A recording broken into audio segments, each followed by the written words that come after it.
Hallo und herzlich willkommen bei Portfolio Stories. Ich bin Miguel, ich bin Fotograf und Teacher in Hamburg. Und in dieser Serie soll es endlich mal um das gehen, worum es so selten geht in Videos und im ganzen Internet, nämlich um die eigentlichen Bilder und ihre Geschichten dahinter, die oftmals sehr interessant sind.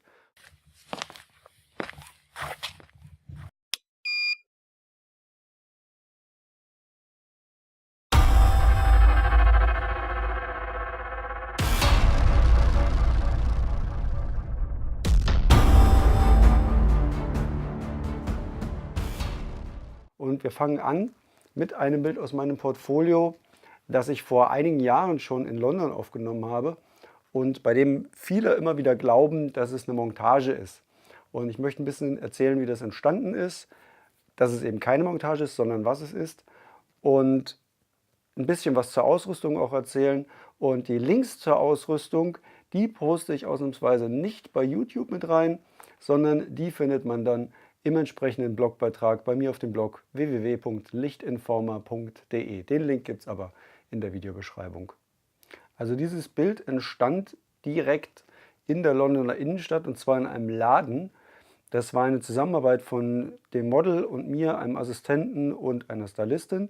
Und diese Stylistin, die arbeitete in diesem Laden. Das war also ihr Zweitjob. Und sie schlug das als Location vor und das war wirklich eine wahnsinnig tolle Location. Die bot jede Menge verschiedene Sachen auch. Wir haben auch verschiedene Motive drin fotografiert. Vorher haben wir auch noch draußen fotografiert um die Ecke und ich habe mehrere Aufnahmen aus diesem ganzen Shooting bei mir im Portfolio.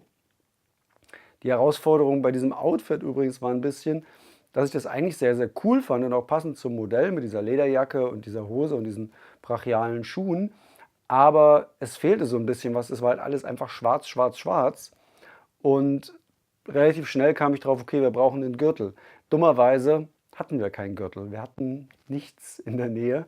Und dann wurde relativ spontan dieses rote Tuch, was einfach genau die richtige Farbe und genau der richtige Farbakzent war, um das Ganze ein bisschen aufzulockern, wurde einfach zweckentfremdet zu einem Gürtel.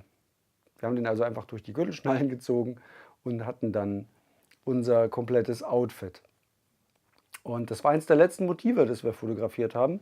Die Zeit lief nämlich ab, es musste also sehr, sehr schnell gehen.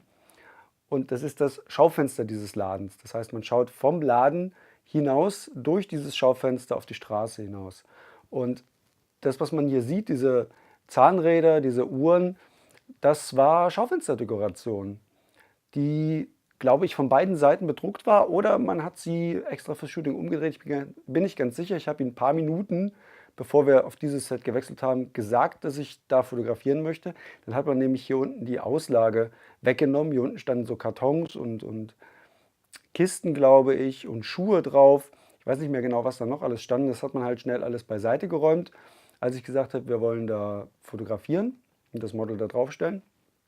Wäre es auch möglich, dass man die Uhren umgedreht hat oder die sind einfach beidseitig mit solchen Uhren bedruckt. Das kann auch sein. Das sind also einfach Drucke, die hier an sehr dünnen, transparenten quasi Fäden hängen. Wenn man genau hinschaut, sieht man diese Fäden hier auch noch. Ich habe mir absichtlich nicht die Mühe gemacht, die herauszuretuschieren, zumindest an den meisten Stellen, weil ich durchaus wollte, dass man sieht, dass dieses Motiv echt ist und dass ich tatsächlich das so aufgenommen habe und dass es eben keine Montage ist. Ich habe also einfach dieses Model in das Schaufenster gestellt. Ich habe sie interagieren lassen mit diesen Requisiten, die da sind. Auch wieder ein bisschen, damit man sieht, dass tatsächlich was da war, aber natürlich auch, damit sie einfach was zu tun hat und ein bisschen Gelegenheit für Posing hatte, ohne dass es zu aufgesetzt und zu unnatürlich wirkt. Hilft es immer, wenn man mit irgendwas spielen kann. Und beleuchtet habe ich das Ganze mit einem Licht. Es war sofort, als ich das gesehen habe, mein Plan, das quasi mit einem Gegenlicht zu fotografieren von draußen. Jetzt war es von draußen allerdings relativ düster und relativ dunkel an dem Tag. Es war halt London. Und dementsprechend musste ich eine relativ lange Verschlusszeit verwenden, glaube ich. Die Daten gebe ich aber gerne nochmal ins Video dazu und musste, glaube ich, auch die ISO ein bisschen hochdrehen. Aber ich muss nachschauen, ich weiß nicht mehr genau, wie das war. Auf jeden Fall brauchte ich natürlich ein Gegenlicht zu dem Gegenlicht. Also das Gegenlicht war das Licht von draußen, weil ich wollte, dass das alles ein bisschen überstrahlt, dass man von dem, was da draußen ist, nicht so viel sieht und dass das Ganze, was da so hängt, einfach so noch ein bisschen mehr schwebt. Ich finde, das ist ja auch gelungen.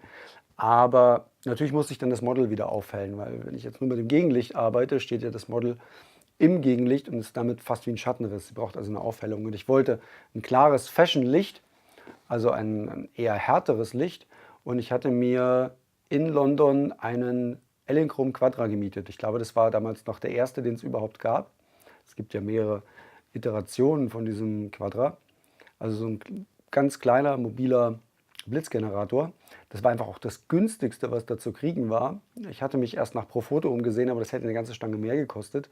Das Elinchrom kriegte ich für relativ wenig Geld. Und es war ein Kopf dabei. Mehr brauchte ich ja eigentlich auch nicht. Ich hatte zusätzlich noch ein paar Aufsteckblitze dabei, was ich ja eigentlich, wer mich kennt, nicht so mag. Aber ich habe es für 1, 2 Sets auch genutzt und es war einfach mein Plan B, weil so viel konnte ich natürlich nach London nicht mitnehmen und vor allem nichts, was irgendwie nicht stromabhängig gewesen wäre. Also hatte ich Aufsteckblitze noch dabei und eben diesen Quadra. Und Plan war ganz einfach: Quadra nehmen, Kopf drauf, auf das Stativ, Stativ möglichst weit nach oben, weil Fashionlicht, hartes Licht natürlich von oben, sieht man hier auch am Kindschatten, wenn man genau schaut, dass es von sehr weit oben kommt. Sehr frontal, und es war ein relativ großer, breiter Reflektor, der mich ein bisschen an meinen eigentlichen Lieblingslichtformer erinnert hat, nämlich der 14 Zoll Reflektor von Hensel, der eine ganz tolle Qualität hat, der ein knackiges, hartes Licht macht, aber gleichzeitig auch eine gewisse Weichheit hat. Ganz schwer zu beschreiben, ist im Grunde wie 2 Lichtformer in einem. Aber Hensel hatte ich, wie gesagt, nicht. Elinchrom hatte ich, und Elinchrom hat einen ähnlichen Reflektor. Und den hatte ich mir damals gemietet. Inzwischen besitze ich den auch, den und einen sehr, sehr ähnlichen. Benutze den auch recht gern.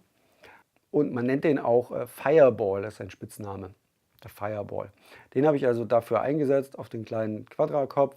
Das Ding ganz hochgefahren auf dem Stativ, direkt vor sie gestellt, mich knapp noch vor das Stativ gequetscht und dann mit einem möglichst großen Weitwinkel diese Aufnahmen gemacht. Sie ist ein bisschen erhöht, dieses Schaumfenster ist ein wenig erhöht, sodass ich automatisch selbst im Stehen eine relativ niedrige Position habe. Das Weitwinkel verschärft das Ganze nochmal, macht die Beine länger. Ich finde Weitwinkel immer toll für Fashion-Aufnahmen, benutze ich sehr, sehr gerne. Ist ein bisschen mein Stil auch. Es gibt ganz viele, die es komplett anders machen, aber ich stehe ein bisschen drauf. Und habe eben dann mit diesem Weitwinkel von leicht tiefer Position das Model fotografiert und versucht, dieses ganze Schaufenster und die Dekoration mit draufzunehmen, ohne zu viel Scheiß mit drauf zu haben, den ich nicht drauf haben will. Und so entstand dieses Bild, und das ist bis heute durchaus eines meiner Lieblingsbilder. Durchaus auch, weil ich ein bisschen darauf stolz bin, dass es eben nicht zu 90% aus Photoshop kommt, wobei das bei fast allen meinen Bildern der Fall ist.